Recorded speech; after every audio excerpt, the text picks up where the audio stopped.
톨스토이의 단편선. 사람은 무엇으로 사는가? 시작합니다. 어떤 구두장이가 아내와 자식을 데리고 한 농가에 새들어 살고 있었다. 그는 집도 땅도 가지고 있지 않았으며 구두를 만들고 고쳐서 그 품삯으로 살아가고 있었다. 그런데 빵값은 비싸고 품삯은 헐했기 때문에 버는 것은 모조리 먹는 데 써버렸다. 그래서 구두장이와 아내는 둘이 공동으로 입는 양가죽 외투를 사야겠다고 벼르고 있었다. 가을이 되자 구두장이는 약간의 여유가 생겼다. 3루블짜리 지폐가 아내의 장롱 속에 있었고 또 마을 농부들에게 꿔준 돈이 5루블 20코페이카가량 있었다. 그래서 구두장이는 아침부터 양가죽을 사려고 마을에 갈 채비를 했다. 그는 아침 식사를 마치자 털가죽 외투 위에다 솜을 두른 아내의 무명 재킷을 껴입고 그 위에 긴 모직 외투를 걸쳤다. 그런 다음 3루블짜리 지폐를 호주머니에 넣고 나뭇가지 하나를 꺾어 지팡이로 삼아 떠났다. 마을에 도착한 구두장이는 어느 농부의 집을 찾아갔는데 주인이 없었다. 농부의 아내가 일주일 안으로 주인 편에 돈을 보내겠다고 약속했을 뿐 돈은 갚아주지 않았다. 구두장이는 또 다른 농부에게로 갔다. 그 농부는 돈이 한 푼도 없다고 딱 잘라 말하고 장화를 고친 값 20코페이카를 줄 뿐이었다. 구두장이는 양가죽을 외상으로 사려고 했으나 가죽 장수는 외상을 주려고 하지 않았다. 돈을 가지고 와요. 그러면 마음에 드는 걸로 줄 테니까. 외상값을 받는다는 게 얼마나 어려운지 우리들은 너무나 잘 알아요. 이렇게 구두장이는 겨우 구두를 고친 값 20코페이카를 받고 어느 농부에게서 낡은 털장화에 가죽을 대어 꿰는 일을 맡았을 뿐이었다. 구두장이는 속이 상해서 20코페이카를 몽땅 털어 보드카를 마셔버린 다음 양가죽도 사지 못한 채 집을 향해 걸었다. 아침에는 좀 추운 것 같았지만 보드카를 한 잔 마시고 나니 외투 따윈 입지 않아도 될 만큼 몸이 후끈거렸다. 구두장이는 길을 걸었다. 한쪽 손으로 지팡이로 울퉁불퉁 언 땅을 두드렸고 다른 한 손으로는 털장화를 휘두르면서 혼잣말을 했다. 젠장, 외투 같은 건 입지 않아도 따숩기만 하군. 작은 걸로 한 병 마셨는데 온몸에 피가 다른 박질 치는구만. 모피 외투 따윈 필요도 없을 정도야. 난 이런 사나이라고. 아무렇지도 않아. 난 모피 외투 따윈 없어도 살 수 있어. 그런 건 한평생 필요 없어. 다만 마누라가 가만히 있지 않을 거란 말이야. 그게 개운치 않아? 나는 죽어라 일하는데 날 아주 깔본단 말이야. 가만히 있자. 너희들이 이번에 돈을 갖고 오지 않으면 모자를 잡아 벗기고 말 테니 내 그렇게 하고 말고. 정말 이건 도대체 어떻게 된 거야?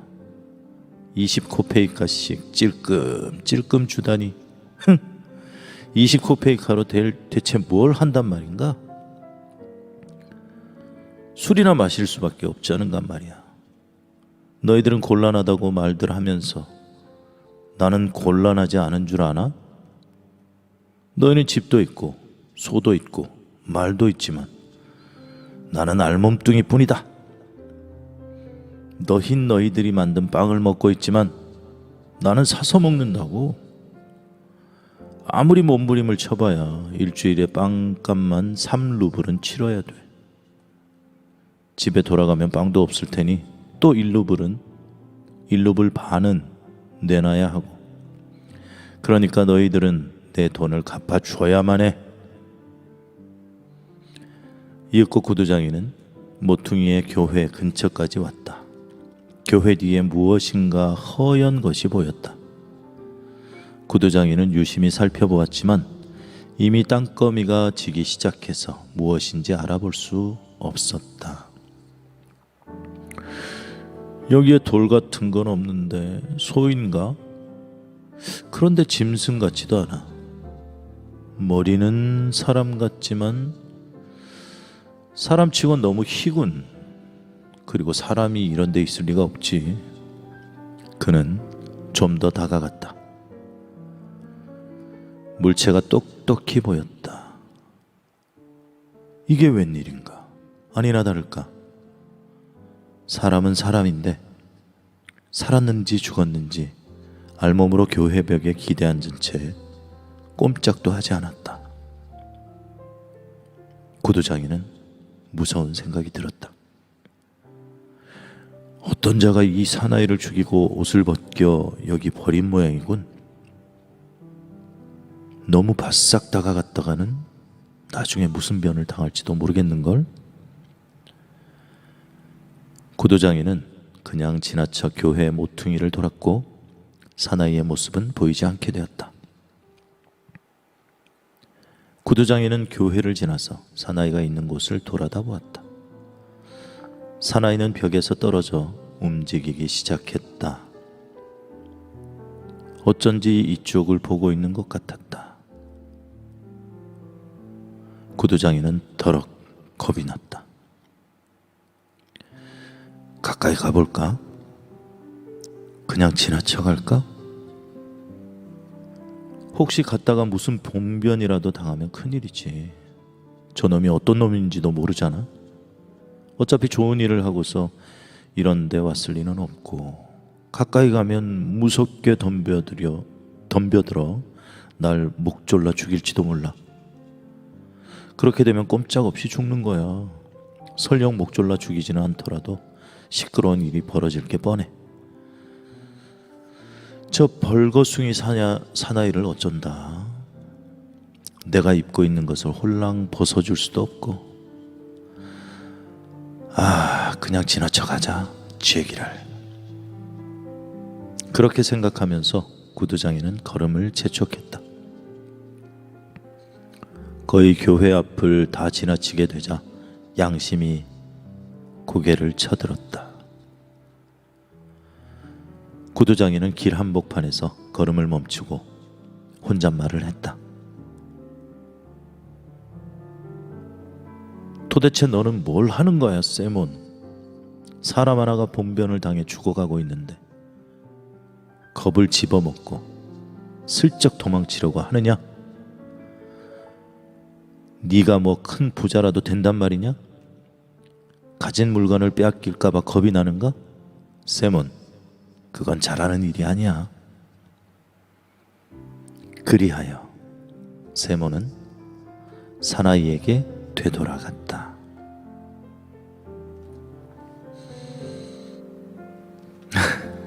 어때요? 재밌어요? 자, 2장입니다. 이제 한 3분의 1 정도 지나갔어요, 벌써.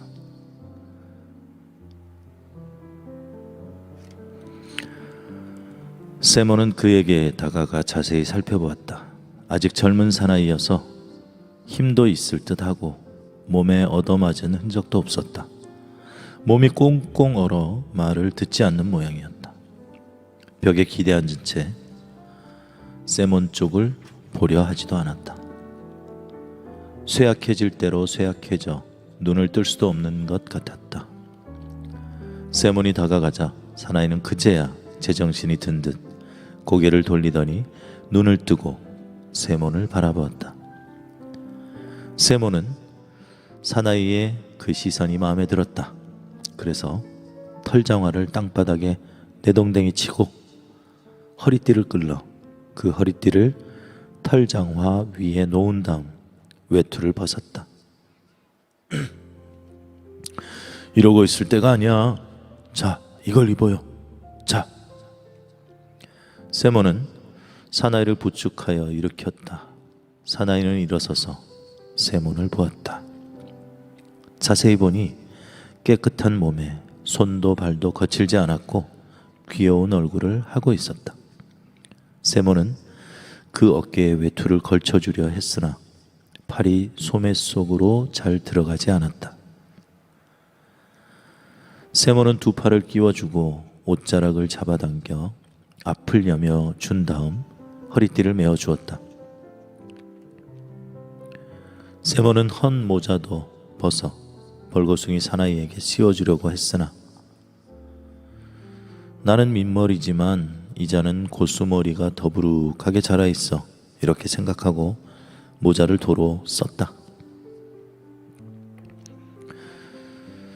그보다도 이 젊은이에게 신을 신겨줘야지. 구두장이는 사나이를 앉히고 털장화를 신겼다. 이제 됐다. 자, 이번엔 좀 움직여서 온몸을 녹여야지. 뒷일은 내가 걱정하지 않더라도 다 잘 될 거야. 자네, 걸을 수 있나? 사나이는 멀거니 서서 감격한 듯한 표정으로 세몬의 얼굴을 바라보았으나 말은 전혀 하지 않았다. 왜 아무 말도 하지 않는 거야? 이런 데서 겨울을 날 셈인가? 집으로 돌아가야지. 자, 여기 내 지팡이가 있으니까 몸이 말을 듣지 않거든. 이걸 짚어요. 자, 걸어요. 걸어. 그러자 사나이는 걷기 시작했다. 그는 조금도 뒤처지지 않고 잘 걸었다. 두 사람이 길을 걷기 시작했을 때 세몬이 물었다. 자네 대체 어디서 왔나? 나는 이 고장 사람이 아닙니다. 이 고장 사람이라면 내가 다 알지. 그래, 왜 이런 데까지 오게 됐나? 교회 근처까지 말이야. 그건 말씀드릴 수 없습니다. 틀림없이 나쁜 놈들이 이런 짓을 했겠지? 아무도 나를 혼내지 않았습니다. 나는 신의 벌을 받았지요. 물론 만사가 신의 뜻이면은 틀림없어. 그렇더라도 어디 좀 들어가 쉬어야 할 텐데 자네 어디로 갈 건가? 어디든 마찬가지입니다. 세모는 깜짝 놀랐다. 불안당 같지도 않고 말씨도 공손한데 신상에 대한 이야기를 하려 하지 않았기 때문이다. 그야 물론 세상에는 말 못할 일이 많기는 하지. 세모는 사나이에게 말했다. 어때? 우리 집에 가는 게 거기 가면 불을 쬐을 수 있어. 세모는 집을 향해 걸었다. 낯선 사나이는 한 발짝도 뒤떨어지지 않고 나란히 따라 걸었다. 찬바람이 세몬의 외투 밑으로 스며들었다. 차차 술이 깨면서 추위가 느껴졌다. 세몬은 코를 훌쩍거리며 몸에 걸친 아내의 재킷 앞서풀 여미고 걸으면서 생각했다. 아니 이건 어떻게 된 일이람? 모피 외투를 장만하러 갔다가 외투는 뺏기고 벌거숭이 사나이까지 거느리게 됐으니 이거 마트리오나가 알면 야단일 텐데. 마트리오나를 생각하자 세몬의 마음은 우울해졌다. 그러나 옆에 낯선 사나이를 보고 교회 뒤에서 자신을 쳐다보던 이 사나이의 시선을 생각해내자 금세 마음이 유쾌해졌다.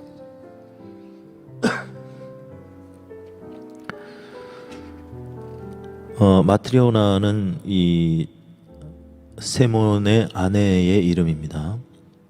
세몬의 아내는 일찌감치 일을 마쳤다. 장작을 패고 물을 깃고 아이들과 같이 저녁 식사를 끝마치고 생각에 잠겼다. 빵을 굽는 일을 오늘 할까? 내일로 미룰까? 여자 목소리를 흉내를 못 내겠네. 빵을 굽는 일을 오늘 할까? 내일로 미룰까? 아, 웃긴다. 아직 큰 것이 한 조각 남아 있었다. 세몬이 거기서 점심을 먹고 온다면 저녁은 그리 많이 먹지 않겠지? 그렇게 되면 내일 빵은 이것으로 충분하다.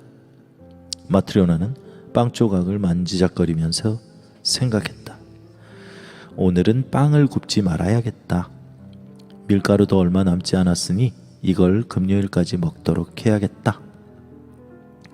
마트리오나는 빵을 치우고 테이블 옆에 앉아 남편의 외투를 깁기 시작했다.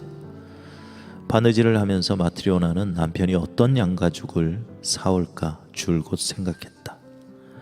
모피 장수에게 속지는 않았겠지? 그래도 사람이 워낙 좋으니 알 수 없어. 어린아이라도 그 일을 속여 먹는 것쯤은 문제없으니 말이야. 8루블이라면 큰 돈이니까 좋은 모피 외투를 만들 수 있겠지? 비록 다룸 가죽은 아니지만 어쨌든 모피 외투를 살 수는 있어. 작년 겨울에는 모피 외투가 없어서 얼마나 고생을 했던지. 강해를 갈 수 있었나, 산해를 갈 수 있었나. 지금도 그렇지. 그이가 옷이란 옷은 모조리 입고 나가버리니까 난 걸칠 것도 없어. 이제 올 때도 됐는데, 아니 이 양반이 또 술 타령을 하고 있는 게 아닐까? 마트리오나가 그렇게 생각한 순간 현관의 계단이 삐거덕거리면서 누가 들어오는 소리가 났다. 마트리오나가 바늘결에 바늘을 꽂고 입구 쪽으로 가서 보니 사나이 둘이 들어오는 것이 아니겠는가. 세몬 옆에 낯선 사나이가 맨발에 털장화를 신고 모자도 없이 서 있었다. 마트리오나는 당장에 남편이 술을 마셨다는 것을 알았다. 역시 마시고 왔구나. 남편은 외투도 입지 않은 속옷바람이었고 게다가 손에는 아무것도 들지 않은 채 말없이 서 있었다. 마트리오나는 화가 치밀어 올랐다. 그 돈으로 몽땅 마셔버린 게 틀림없어. 알지도 못하는 건달하고 퍼마시고 한술 더 떠서 그 작자까지 끌고 왔구만. 마트리오나는 두 사람을 앞세우고 뒤따라 들어가다 생판 모르는 젊고 빼빼 마른 사나이가 입고 있는 외투가 바로 자기 것임을 알았다. 집 안으로 들어온 젊은 사나이는 그 자리에선 채 움직이지도 않고 눈을 쳐들지도 않았다. 그래서 마트리오나는 필경 무슨 잘못을 저질러서 겁을 내고 있는 것이라고 생각했다. 마트리오나는 얼굴을 찡그린 채 베치카 쪽으로 떨어져서 두 사람의 거동을 살폈다. 세몬은 모자를 벗고 태연하게 의자에 앉았다. 여보, 마트리오나, 식사 준비를 해야지. 마트리오나는 입속으로 무엇이라고 중얼거릴 뿐 베치카 옆에 서서 움직이려고 하지 않았다. 두 사람을 번갈아 쳐다보면서 고개를 갸웃거릴 뿐이었다. 세몬은 아내가 화난 것을 눈치채고 하는 수 없다는 듯이 낯선 사나이의 손을 잡았다. 자, 앉아요. 저녁을 먹어야지. 낯선 사나이는 의자에 앉았다. 그래, 아무것도 마련하지 않았어? 마트리오나가 화나서 대답했다. 왜 안 해요? 하긴 했지만 당신을 위해서가 아니에요. 보아하니 당신은 염치마저 홀랑 마셔버린 모양이군요. 모피 외투를 마련하러 간다더니 모피 외투는커녕 외투까지 뺏긴 데다 건달까지 데리고 오다니 당신네 같은 주정뱅이들에게 줄 저녁은 없어요. 마트리오나, 까닭도 모르면서 함부로 말하면 안 돼요. 먼저 어떻게 된 일인지 물어봐야지. 그런 건 어쨌든 좋아요. 그래, 돈은 어디 있어요? 말해봐요. 세몬은 외투 호주머니를 더듬어 돈을 꺼냈다. 여기 돈 있잖아. 도리포노프가 주지 않더군. 내일은 꼭 주겠다고 약속하긴 했지만. 마트리오나는 더욱더 화가 치밀었다. 모피도 사지 않고 단 하나밖에 없는 외투를 낯선 벌거숭이에게 입혀가지고 집으로 끌고 오다니. 마트리오나는 테이블 위에 돈을 집어 장롱 속에 넣으면서 말했다. 저녁은 없어요. 벌거숭이와 술주정뱅이를 일일이 아랑곳하다간. 여보, 마트리오나, 말 좀 삼가요. 내 말 좀 들으라니까. 당신 같은 주정뱅이한테 내가 무슨 말을 들어야 한다는 거예요? 난 처음부터 당신 같은 술꾼하고 결혼하고 싶지 않았어요. 그런데 그만 어머니가 주신 옷감도 당신이 술값으로 없앴죠? 모피 사러 간다더니 그것마저 다 마시고 오다니. 세몬은 아내에게 자기가 마신 것은 고작 20코페이카 뿐이라는 것을 납득이 가도록 이야기하고 사나이를 데리고 온 경위도 밝히려 했으나 그녀는 어떤 말도 들으려 하지 않았다. 어디서 쏟아져 나오는지 단번에 두 마디씩 내뱉으니 세몬이 끼어들 새가 없었다. 10년도 더 지난 옛날 일까지 들춰내는 판이었다. 마트리오나는 마구 욕설을 퍼부으면서 세몬에게 달려가 옷소매로 부여잡았다. 자, 내 옷을 돌려줘요. 하나밖에 없는 내 옷을 뺏어 입고 염치도 졌지. 빨리 이리 벗어나요. 못난 인간 같으니. 차라리 죽어버리는 게 낫지. 세몬이 아내의 무명 재킷을 벗으려 하는데 한쪽 소매가 뒤집어졌다. 그때 마트리오나가 그것을 잡아당겨 흠질한 옷의 솔기가 부드득 뜯겨져 나갔다.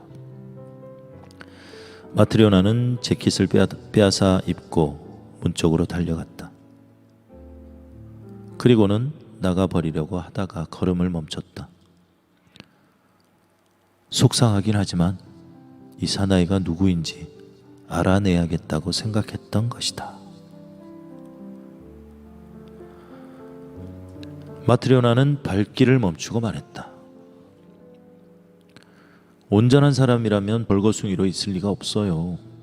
이 사나이는 셔츠도 입지 않고 있잖아요. 당신이 나쁜 짓을 하지 않았다면 어디서 이 사나이를 끌고 왔는지 왜 말 못하는 거예요? 내 말하지 않았어. 집으로 돌아오는 길에 교회 담 밑에 이 사람이 알몸으로 거의 얼어붙은 채 기대어 앉아 있었단 말이오. 글쎄 여름도 다 갔는데 벌거숭이가 아니겠소? 마침 하늘이 도와서 내가 그리로 지나오게 됐으니 망정이지. 그렇지 않았더라면 얼어 죽고 말았을 거요. 살아가다 보면 언제 무슨 일을 당할지 누가 알겠소. 그래 외투를 입혀 데리고 왔지. 마트리오나, 당신도 그만하고 마음을 가라앉혀요. 누구든 한 번은 죽는 법이니까. 마트리오나는 다시 욕설을 퍼부으려고 하다가 문득 낯선 사나이를 쳐다보자 말문이 막혔다. 사나이는 죽은 듯이 의자 끝에 걸터 앉은 채 꼼짝도 하지 않았다. 두 손을 무릎 위에 올려놓고 고개를 떨어뜨리고서 눈을 뜨는 일도 없이 무엇인가 목을 조르기라도 하는 듯 얼굴을 일그러뜨리고 있었다. 마트리오나가 입을 다물고 있자 세몬은 이렇게 말했다. 마트리오나, 당신에겐 하느님도 없소? 이 말을 듣고 마트리오나는 다시 한번 낯선 사나이를 쳐다보았다. 차츰 마트리오나의 기분이 가라앉았다. 그녀는 문 앞에서 발길을 돌려 난로 한쪽 구석으로 가서 저녁 준비를 하기 시작했다. 컵을 탁자 위에 놓고 크바스를 따르고, 크바스는 귀리와 엿기름으로 만든 맥주의 일종입니다. 컵을 탁자 위에 놓고 크바스를 따르고 남은 빵을 잘라 내놓았다. 그리고 나이프와 스푼을 놓으면서 말했다. 식사하세요. 세모는 낯선 사나이를 식탁으로 데리고 갔다. 앉아요, 젊은이. 세모는 빵을 잘게 자른 다음 둘이서 먹기 시작했다. 마트리오나는 테이블 한쪽 끝에 앉아서 턱을 괜 채 낯선 젊은이를 바라보았다. 갑자기 가엾어 보이면서 돌봐주고 싶은 생각이 들었다. 그러자 낯선 사나이는 기쁜 표정이 되더니 찡그렸던 눈썹을 폈다. 마트리오나는 테이블을 치우고 낯선 사나이에게 물었다. 도대체 당신은 어디 사는 사람이죠? 나는 이 고장 사람이 아닙니다. 그런데 왜 그곳에 있었죠? 그건 말할 수 없습니다. 강도라도 만났나요? 나는 하느님의 벌을 받았습니다. 그래서 벌거숭이가 되어 자고 있었단 말이에요? 네, 그래서 알몸뚱이로 자다가 얼어 죽을 뻔했던 겁니다. 그것을 세몬이 보고 가엾게 생각하여 입고 있던 외투를 벗어서 내게 입히고 집으로 같이 가자고 했던 거죠. 또 여기 오니까 아주머니가 나를 불쌍히 여기고 먹고 마시게 해주셨습니다.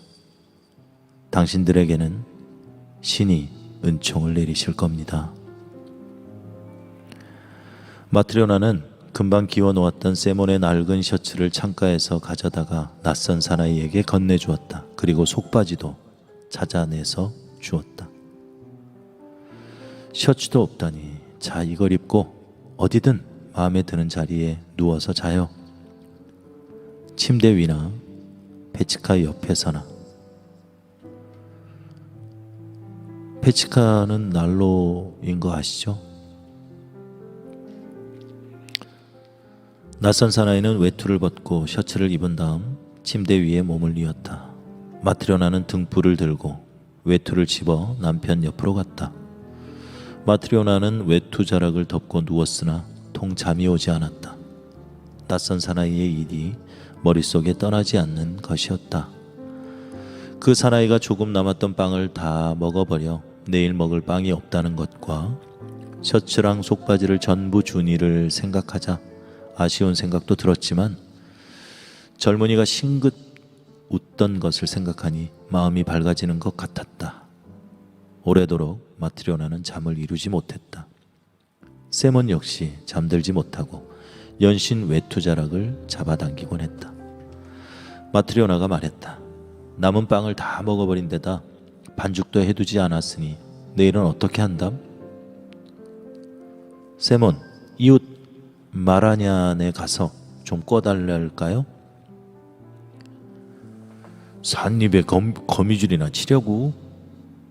마트리오나는 한참 동안 가만히 누워 있었다. 그런데 저 사람, 나쁜 사람은 아닌 것 같은데 왜 신상 이야기를 하지 않을까요? 아마 말 못할 사정이 있겠지. 세몬, 응? 우리는 남을 도와주는데 왜 아무도 우리를 도와주지 않는지 몰라요. 아무려면 어때? 세몬은 뭐라고 대답해야 좋을지 몰라서 휙 돌아누워 그냥 잠들고 말았다. 이튿날 아침 세몬은 잠에서 깨었다. 마트리오나는 아이들이 일어나기 전에 이웃집에 빵을 꾸러 가고 없었다. 어제 그 낯선 사나이는 낡은 셔츠를 입고 속바지를 입은 채 걸상에 앉아 천장을 바라보고 있었다. 그 얼굴은 어제보다 밝았다. 어때 젊은이? 뱃속에선 빵을 요구하고 알몸뚱이는 옷을 원하니 무언가 벌이를 해야 하지 않겠나? 자네 무슨 일을 할 줄 아나? 나는 아무것도 할 줄 모릅니다. 세모는 깜짝 놀라 이렇게 말했다. 하려는 마음만 있으면 되는 거야. 사람은 뭐든지 배워서 익히면 돼. 모두 일하는데 나도 일을 해야지요. 자네 이름을 뭐라고 부르지? 미하일입니다. 이봐 미하일, 자네는 신상 이야기를 하고 싶지 않은 모양인데 그건 아무래도 좋아. 굳이 듣고 싶은 것도 아니니까. 하지만 밥벌이는 해야 돼. 내가 시키는 대로 일을 하면 우리 집에 머물러도 좋네. 고맙습니다. 열심히 배우고 익히겠습니다. 뭐든지 가르쳐 주십시오. 세모는 실을 집어 손가락에 감고 꼬기 시작했다. 그다지 어려운 건 아니야. 자, 보라고. 미하일은 그것을 들여다보더니 금방 배워 그와 마찬가지로 손가락에 감아 실을 꼬았다. 이번에는 실을 찌는 법을 가르쳤는데 미하일은 그 일도 여간 잘하지 않았다. 세몬이 돼지털을 바늘에 꿰매는 일을 해보이자 그것도 미하일은 금방 배웠다. 미하일은 세몬이 어떤 일을 가르쳐도 금방 배웠다. 사흘 후에는 일을 시작하게 되었는데 마치 이제까지 구두를 꿰매온 것처럼 같은 솜씨였다. 마치 이제까지 구두를 꿰매온 것 같은 솜씨였다. 미하일은 허리를 펼 사이도 없이 부지런히 일만 하고 식사는 조금밖에 하지 않았다. 한가할 때는 잠자코 천정만 바라보았다. 밖으로 나가지도 않았고 싱긋 웃는 것은 처음 왔던 날 마트리오나가 저녁 준비를 했을 때뿐이었다.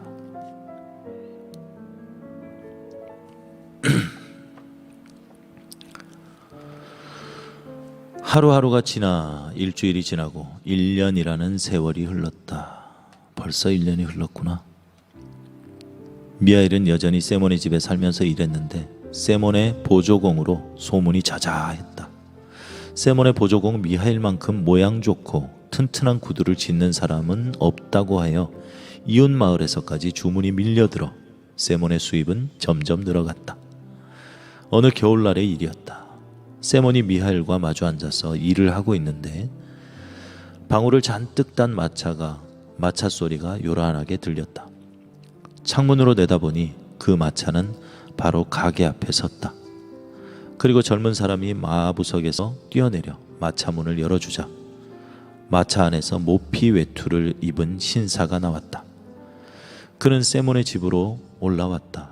마트리오나가 뛰어나가 문을 활짝 열었다. 몸을 굽히고 안으로 들어온 신사가 허리를 쭉 폈는데 머리는 거의 천장에 닿을 지경이었고 온 방 안에 신사의 몸으로 꽉 들어차다시피 했다. 세몬은 일어서서 인사했는데 신사의 큰 몸집을 보고 벌린 입을 다물지 못했다. 지금까지 그렇게 큰 사람은 본 일이 없었기 때문이다. 세몬은 살 집이 없는 편이고 미하일도 깡마른 편이며 세몬도 살 집이 없는 편이고 미하일도 깡마른 편이며 마트리오나조차도 마치 마른 잎사귀처럼 살이 없는데 이 신사는 다른 나라에서 왔는지 얼굴은 불구스름하니 윤이 나고 목은 황소처럼 굵어서 마치 몸뚱이 전체가 무쇠로 된 것 같았다. 신사는 훅 숨을 크게 내쉬더니 모피 외투를 벗으며 의자에 앉아 말했다. 이 구두가게 주인은 누군가? 세몬이 나서며 말했다. 제가 주인인뎁시오 나리. 그러자 신사는 자기가 데리고 온 젊은이에게 큰 소리로 명령했다. 페지카, 그걸 이리로 가져와. 젊은이가 달려가더니 무슨 꾸러미를 가지고 왔다. 신사는 꾸러미를 받아 테이블 위에 놓더니 끌러라 하고 그 젊은이에게 명령했다. 주인, 이 가죽이 무슨 가죽인지 알고 있나? 세몬은 가죽을 만져보고 나서 대답했다. 꽤 좋은 가죽입니다. 그야 물론 틀림없지. 좋은 가죽이지. 바보 같은 이라고. 자네는 이제까지 이런 가죽을 구경조차 못했을 거야. 독일산이거든. 20루블이나 줬다고. 세몬은 겁먹은 듯 말했다. 저 같은 사람이 어찌 구경이나 했겠습니까?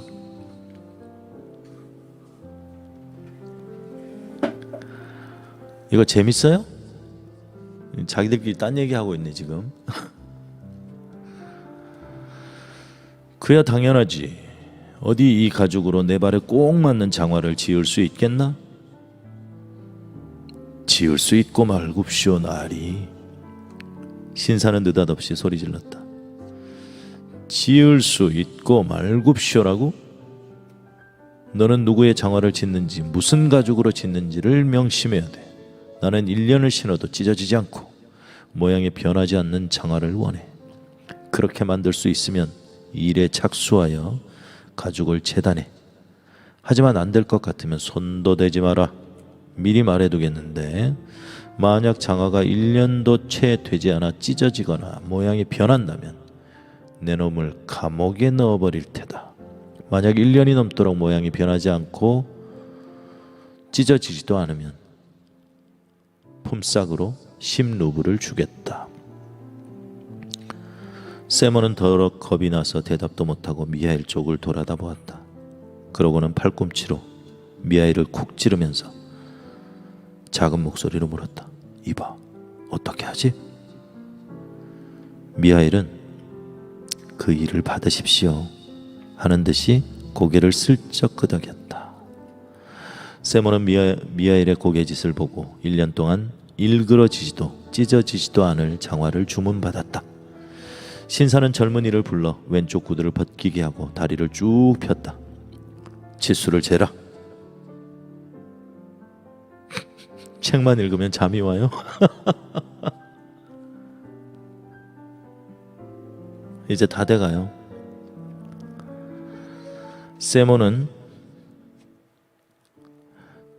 10베르시오크 종이를 꿰매 붙여 자리에 펴고 무릎을 꿇고서 신사의 양말을 더럽힐세라 앞치마에 손을 잘 닦은 다음 치수를 재기 시작했다. 바닥을 재고 발등 높이를 재고 종아리를 잴 차례가 되었는데 종이 끈이 마주 닿지 않았다. 신사의 종아리가 통나무만큼이나 굵었던 것이다. 정신 차려야 해. 종아리가 꽉 끼게 해서는 안 된다.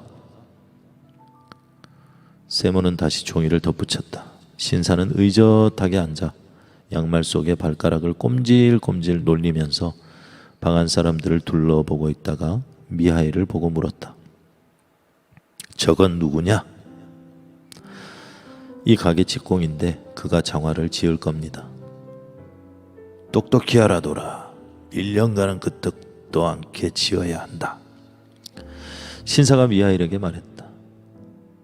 세몬도 미하일을 돌아다 보았다. 그런데 미하일은 나리의 얼굴은 보지 않고 그 뒤에 구석을 응시하고 있었다. 마치 누군가 있어 그가 누구인지를 알아내려고 하는 듯한 표정이었다.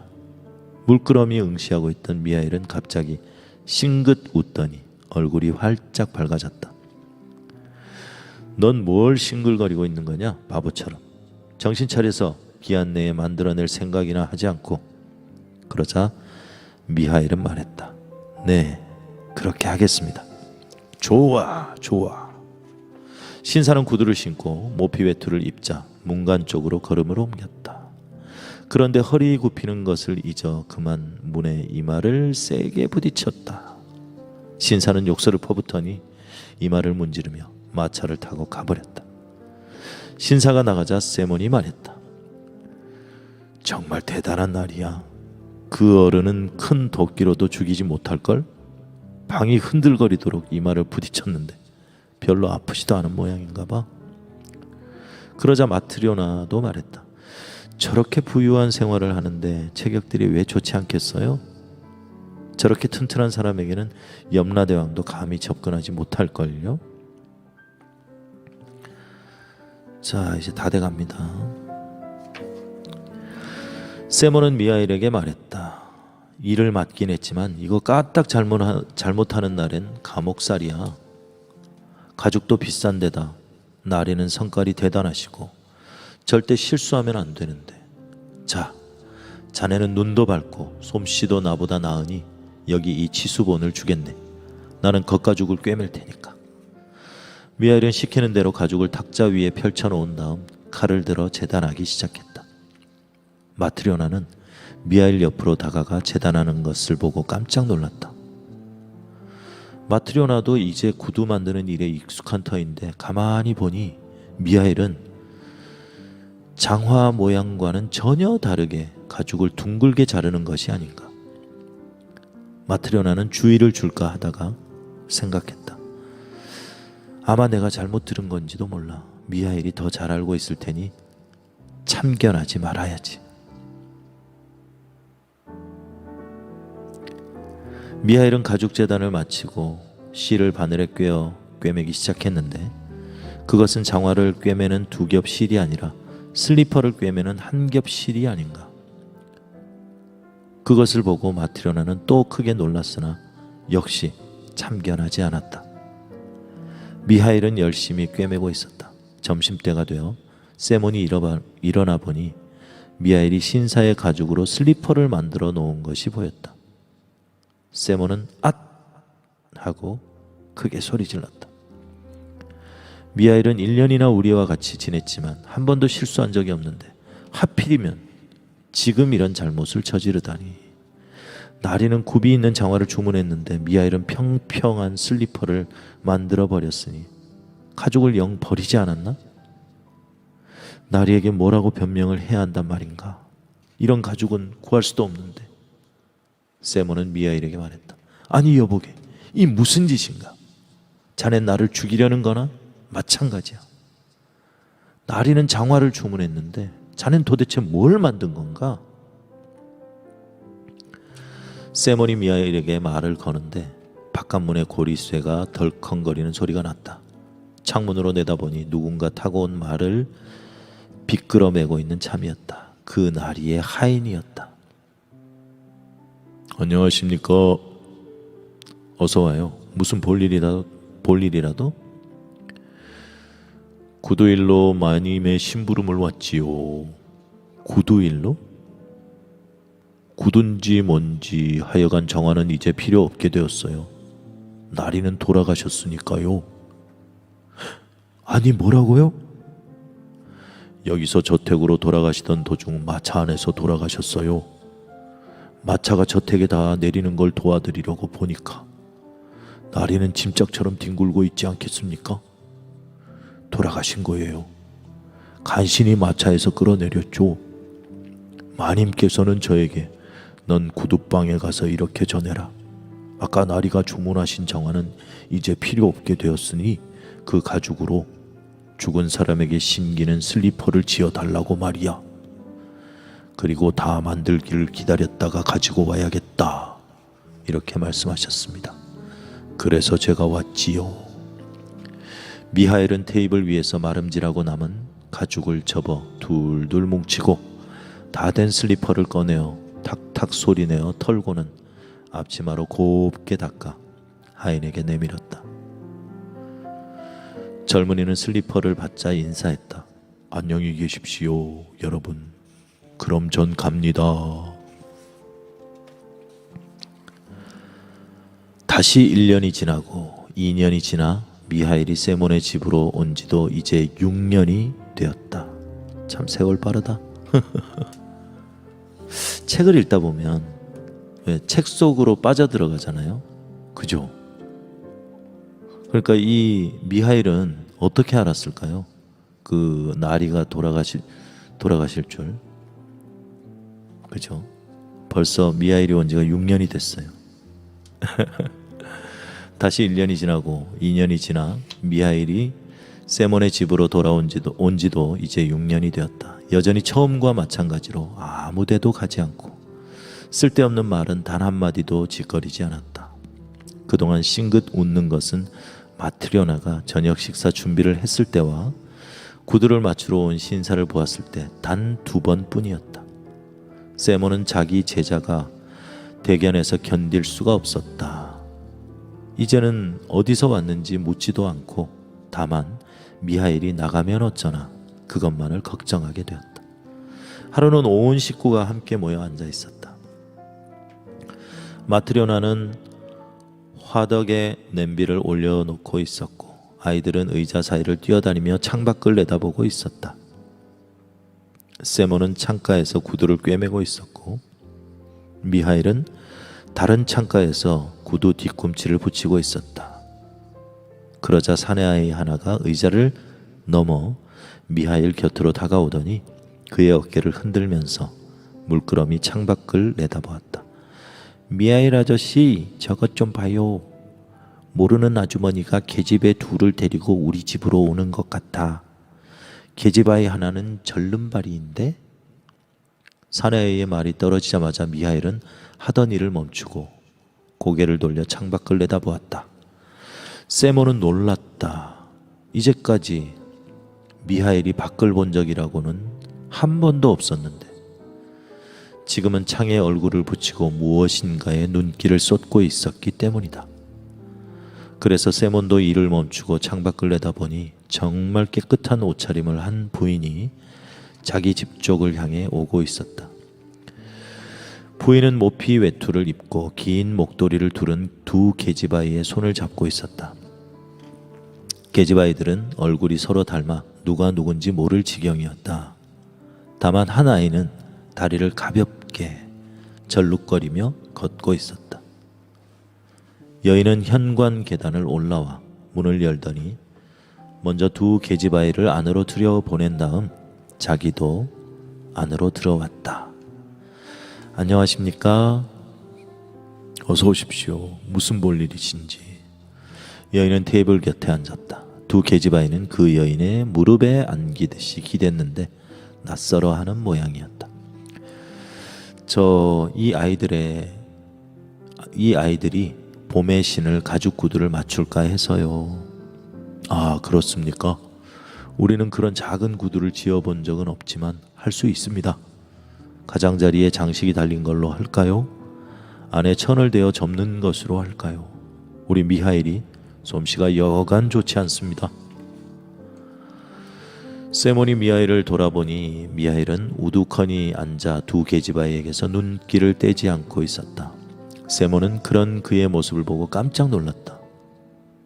하긴 2 아이가 모두 귀여운 얼굴이었다. 눈이 까맣고 뺨이 통통하고 발그레하며 입고 있는 모피 외투도 목에 두른 목도리도 질이 좋은 것이긴 했다. 그렇더라도 무슨 이유로 미하일이 저렇게 열심히 바라보고 있는지 의문스러웠다. 마치 2 계집아이를 알고 있기라도 한 듯 했다. 세몬은 의아스럽게 여기면서도 여인에게 돌아앉아 값을 흥정했다. 가격을 정하고 치수를 잴 차례가 되었다. 여자는 절름발이 계집아이를 안아올려 무릎에 앉혔다. 어렵겠지만 이 아이로 2 아이의 치수를 재주세요. 불편한 발쪽은 한 짝만 하고 이쪽 발에 맞춰 3짝을 지어주세요. 세모는 발치수를 재고 절름발이 아이 쪽을 가리키며 말했다. 이 귀여운 아이는 어쩌다가 이렇게 됐습니까? 날 때부터 그런가요? 부인이 대답했다. 아니에요. 그의 엄마가 그랬어요.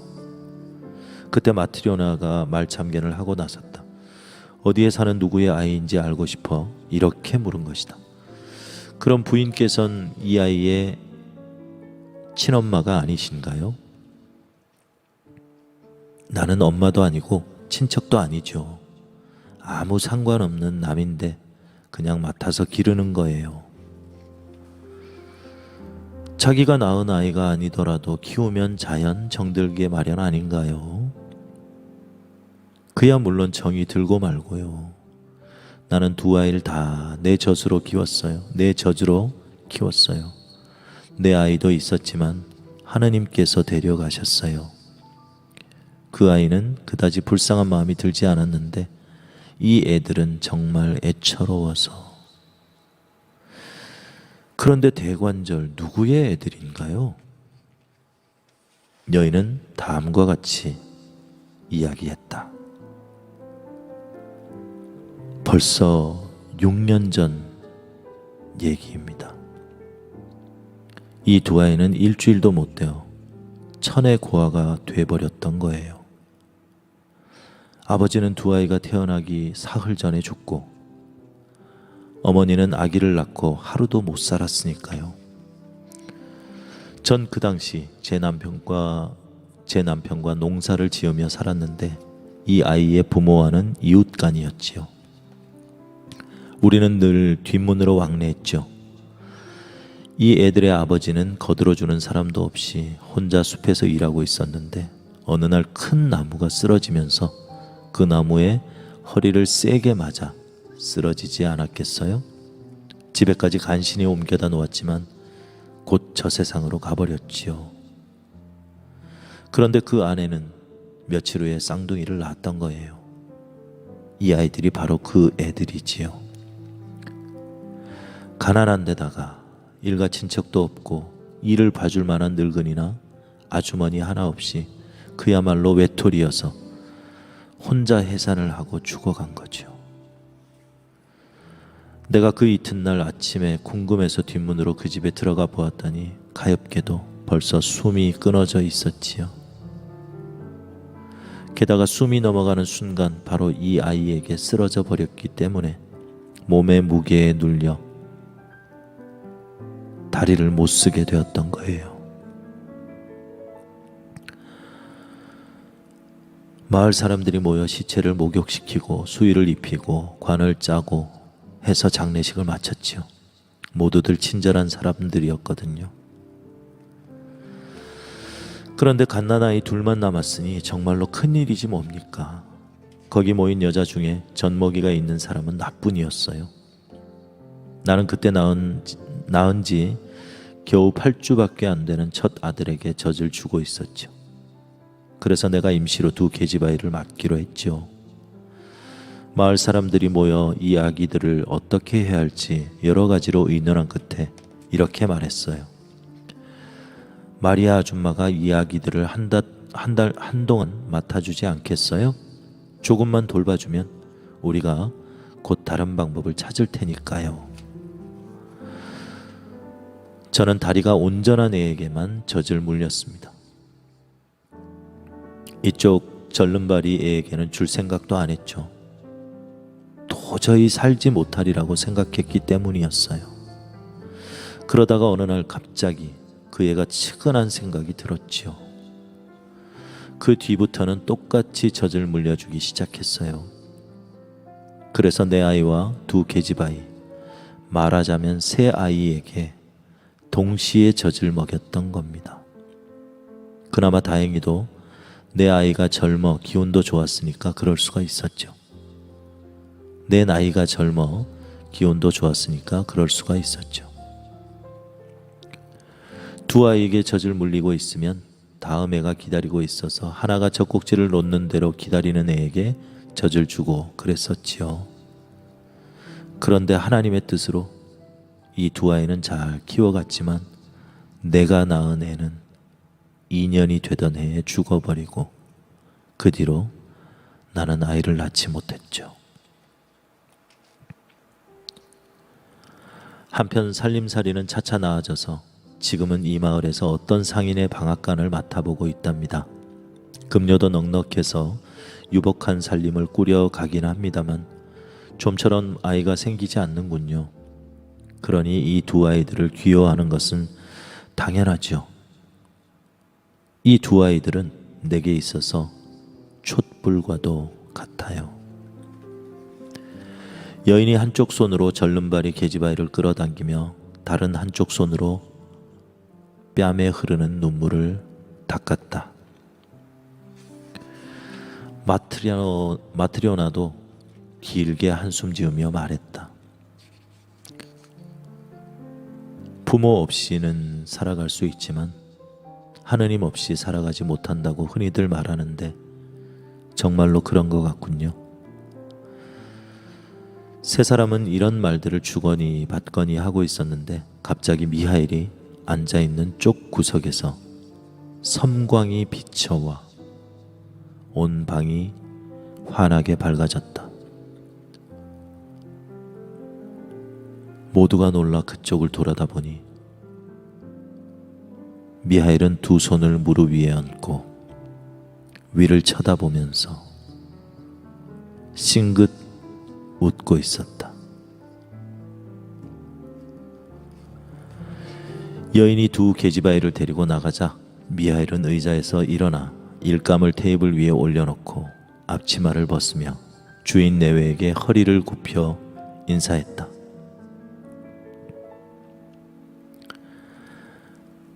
안녕히 계십시오, 주인 아저씨, 아주머님. 하느님께서 용서해 주셨으니 당신들도 제발 용서해 주십시오. 주인 내외는 미하일에게서 빛이 비치고 있는 것을 보았다. 세모는 미하일에게 고맙다고 인사를 했다. 미하일, 자네는 보통 인간은 아닌 모양이니 자네를 붙잡을 수도 없고 꼬치꼬치 캐물을 수도 없네. 하지만 꼭 한 가지만은 알고 싶은 것이 있네. 자네를 이끌고 집으로 돌아왔을 때 자네는 몹시 침울한 얼굴을 하고 있었으나 내 아내가 저녁 준비를 하기 시작하자 싱긋 웃으며 밝은 표정을 지었는데 어찌 된 까닭인가? 또 나리가 장화를 주문했을 때도 자네는 웃으면서 표정이 밝아졌었네. 지금 또 부인이 아이들 둘을 데리고 왔을 때 자네는 세 번째로 빙그레 웃었네. 그리고 몸에서는 후광이 비쳤네. 미하일, 어떻게 자네 몸에서 그런 빛이 비치는지, 그리고 왜 세 번 싱긋 웃었는지 그 까닭을 좀 말해주게나. 미하일은 말했다. 이분은 내일 해드릴까요?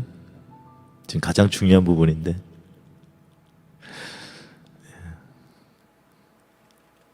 다음 기회에 말씀해 드릴까요?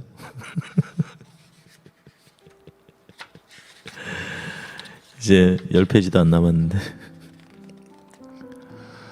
궁금하시죠? 미하일은 말했다. 제 몸에서 빛이 나는 것은 다름이 아니라 제가 하느님의 벌을 받고 있는 중이었는데 방금 용서받았기 때문입니다.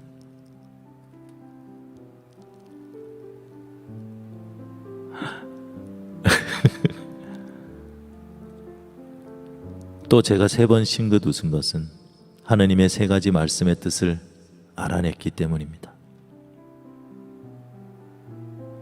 한 가지 말씀은 아주머니가 저를 생각하셨을 때 깨달았고, 또 한 가지는 부자 나리가 장화를 주문할 때 알게 되어 웃었습니다. 그런데 지금 두 계집아이를 보고 마지막 세 번째 말씀을 알게 되어 또다시 웃은 겁니다. 이 말을 듣고 세몬이 말했다. 그럼 내게 들려주지 않겠나? 자네가 알지 않으면 안 되었던 세 가지 말씀이란 대체 무엇인가? 그러자 미하일은 대답했다. 제가 벌을 받은 것은 하나님의 말씀을 거역했기 때문입니다. 저는 천사였는데 하나님의 말씀을 거역했습니다. 루시퍼 천사인가? 저는 천사였는데 하나님의 말씀을 거역했습니다. 어느 날 하느님은 한 여자에게서 영을 빼앗도록 제게 명령하셨습니다. 그 여자는 쌍둥이 딸을 낳았습니다.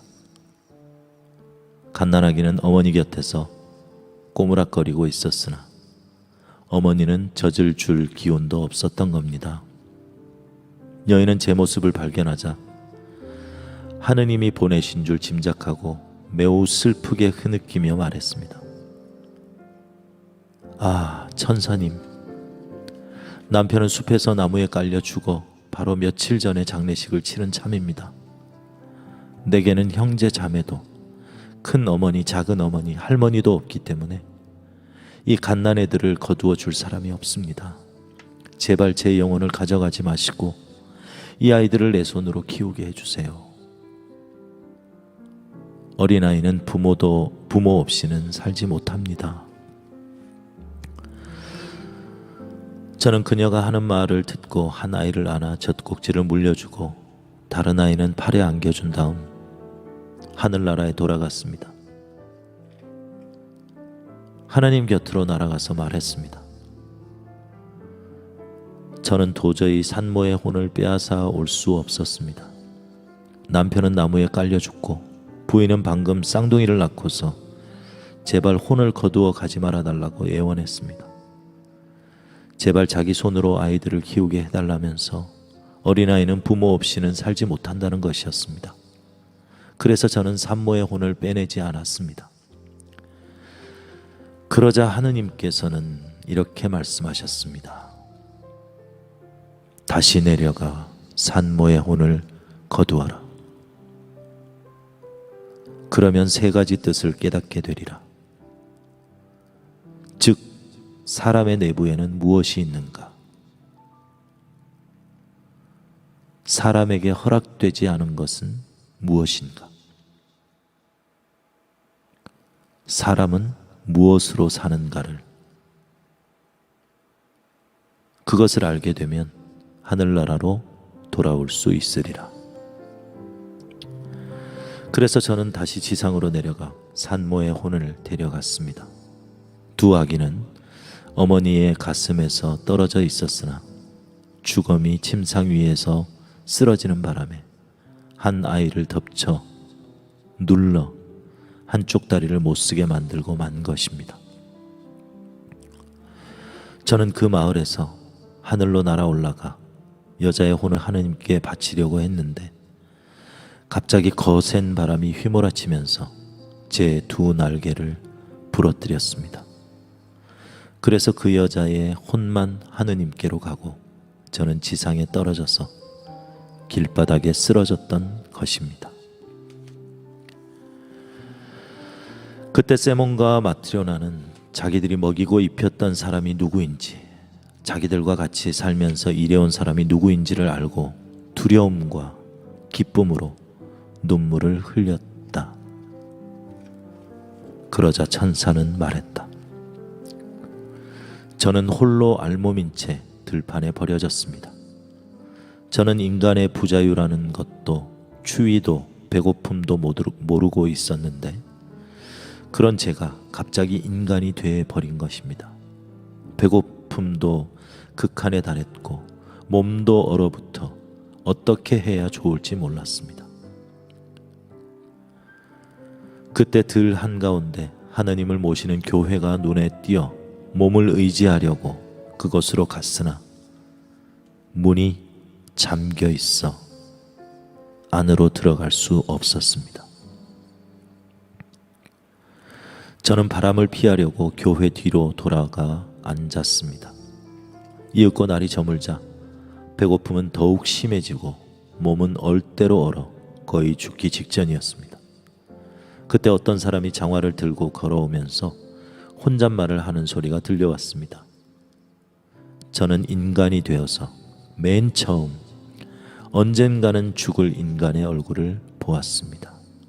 저는 그 얼굴이 무서워 돌아앉았습니다. 그런데 자세히 들으니 그 사나이는 이 추운 겨울에 몸을 감쌀 옷을 어떻게 마련해야 할 것인가 고민하고 있었습니다. 거기서 나는 생각했습니다. 나는 추위와 배고픔에 거의 죽어가고 있다. 마침 저기 사람이 오고 있지만 그는 자기들 내외의 모피 외투를 어떻게 마련하나, 어떻게 살아가야 하나, 그것만을 생각하고 있다. 그러니까 이 사나이에게는 나를 도와줄 만한 힘이 없다. 저는 그를 발견하자 얼굴을 찡그리고 먼저보다 더 무서운 몰골이 되어 터덜터덜 제 곁을 지나갔습니다. 그나마 한 줄기 희망마저도 사라져버린 느낌이었는데 이때 갑자기 사나이가 되돌아오는 발소리가 들렸습니다. 다시 그 얼굴을 쳐다보았을 때 방금 지나간 사나이가 아니구나 생각했을 정도였습니다. 좀 전에 죽음의 기운이 서려 있었던 그 얼굴에는 생기가 돌고 신의 그림자가 어리어 있었습니다. 사나이는 제 곁으로 다가와서 옷을 입혀주고 저를 데리고 집으로 갔습니다. 집에 이르니 한 여자가 나와서 말을 늘어놓기 시작했는데 그 여자는 사나이보다 더 무서웠습니다. 그 입에서는 죽음의 입김이 뿜어나와 저는 그 도끼 때문에 숨을 제대로 쉴 수가 없었습니다. 여자는 저를 추운 밖으로 몰아내려고 했습니다. 만약 그대로 나를 내쫓았더라면 여자는 죽고 말았을 것입니다. 그것을 저는 잘 알고 있었으니까요. 그러나 그때 남편이 갑자기 하느님 얘기를 꺼내자 여자는 금방 태도가 누그러졌습니다. 여자가 저녁밥을 권하면서 제 얼굴을 흘끗 쳐다보았을 때 그 얼굴에는 죽음의 그림자가 이미 자취도 없이 사라지고 생기가 넘쳐 있었습니다. 저는 거기서 신의 얼굴을 발견한 것입니다. 그때 저는 인간 안에는 무엇이 있는지 그것을 알게 되리라 라고 하신 하느님의 첫 번째 말씀을 생각해냈습니다. 나는 인간 안에 있는 것은 바로 사랑이라는 것을 깨달았습니다. 첫 번째 웃음의 의미겠죠? 하느님께서는 약속하신 일을 이렇게 내게 계시해 주시는구나 하고 생각하니 저는 그만 너무 기뻐서 싱긋 웃고 말았습니다. 그러나 아직도 그 전부를 알 수는 없었습니다. 인간에게 무엇이 허락되어 있지 않은가, 사람은 무엇으로 사는가 라는 것을 몰랐던 것입니다. 당신들과 같이 살면서 1년이 지났습니다. 그러던 어느 날 한 사나이가 찾아와서 1년 동안 닳지도 찢어지지도 일그러지지도 않을 장화를 만들어 달라고 했습니다. 제가 문득 그 사나이를 쳐다보니 뜻밖에도 그 사나이의 등 뒤에서 나의 동료였던 죽음의 천사가 서 있는 것을 발견했습니다. 저 이외에는 아무도 그 천사를 보지 못했고 저는 알고 있었지요. 날이 저물기도 전에 그의 영혼은 그에게서 떠나버린다는 것을 알았습니다. 저는 생각했습니다. 사나이는 1년을 신어도 끄떡없는 구두를 만들라고 하지만 자기가 오늘 저녁 안으로 죽는다는 것은 모른다. 그래서 인간에게 허락되지 않은 것은 무엇인가? 라는 하느님의 두 번째 말씀을 생각해냈습니다. 인간 안에는 무엇이 있는가는 이미 알아냈습니다. 그런데 이번에는 인간에게 주어지지 않은 것이 무엇인지를 알아냈습니다. 그것은 자기 몸에는 무엇이 필요한가 하는 지식입니다. 그래서 저는 두 번째로 싱긋 웃었습니다. 친구였던 천사를 만난 일도 기뻤으며 하느님께서 두 번째 말씀을 계시해 주신 것도 기뻤습니다. 그렇지만 아직 전부를 깨닫지 못했습니다. 저는 언제까지나 여기 있으면서 하느님께서 최후의 말씀을 계시해 주실 때를 기다렸습니다. 6년째 되는 오늘 엄마가 없어도 두 쌍둥이는 잘 자라고 있다는 것을 알았습니다. 저는 생각했습니다. 어머니가 자식을 봐서 살려달라고 부탁했을 때 나는 그 말을 정말이라고 믿고 아이들은 부모 없이 살아가지 못한다고 생각했는데 다른 사람이 엄연히 두 아이를 잘 기르고 있지 않은가.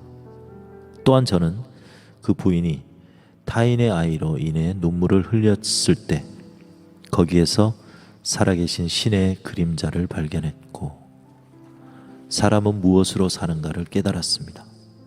하느님께서 최후의 말씀을 계시하여 저를 용서해 주셨다는 것을 알았으므로 세 번째로 싱긋 웃었던 것입니다. 그러자 천사가 나타났는데 온몸이 빛으로 둘러싸여서 눈을 똑바로 뜨고 볼 수조차 없었다. 그 천사는 커다란 목소리로 이야기하기 시작했다. 그것은 그가 스스로 말하는 것이 아니라 하늘에서 울려오는 목소리 같았다. 천사는 이렇게 말했다. 나는 이런 것을 깨달았다. 모든 사람은 자신을 살피는 마음에 의하여 살아가는 것이 아니라 사랑으로서 살아가는 것이다. 어머니는 자기 아이의 생명을 위해서 무엇이 필요한가를 아는 것이 허락되지 않았었다. 또 부자는 자기의 무엇이 필요한지를 알지 못했다. 저녁 때까지 무엇이 필요한지, 산자가 신을 장화일지, 죽은 자에게 신기는 슬리퍼일지를 아는 것은 어떤 사람에게도 허락되지 않았다. 내가 인간이 되고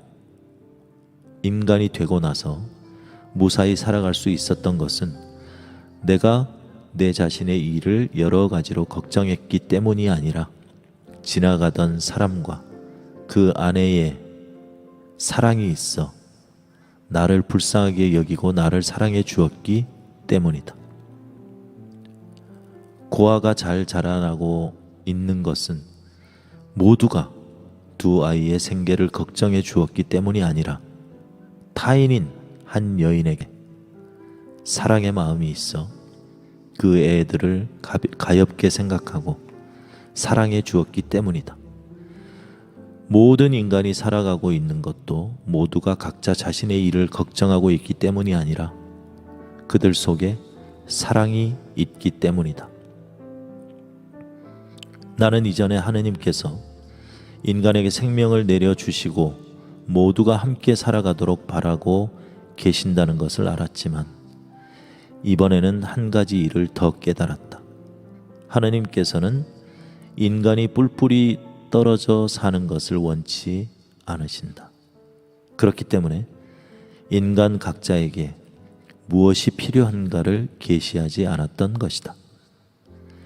인간이 하나로 뭉쳐 사는 것을 원하시기 때문에 우리들에게 모든 인간은 자신을 위해서 또 만인을 위해서 무엇이 필요한가를 계시하신 것이다.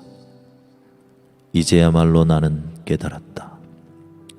모두가 자신을 걱정함으로써 살아갈 수 있다고 생각하는 것은 다만 인간들이 그렇게 생각하는 것일 뿐 사실은 사랑에 의해 살아가는 것이다. 사랑 속에 사는 자는 하느님 안에 살고 있다. 하느님은 사랑이시므로. 그렇게 말하고 천사는 하느님을 찬송했다. 그러자 그 목소리로 인하여 집이 울리는 것 같았다.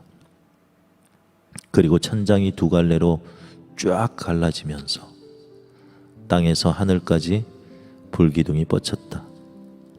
세몬 내외도 아이들도 모두 땅바닥에 엎드렸다. 미하일의 등에 날개가 활짝 펼쳐지더니 천사가 된 그는 하늘로 날아 올라갔다. 세몬이 정신을 차렸을 때는 집은 예전 그대로였지만 거기에 가족 외엔 아무도 없었다.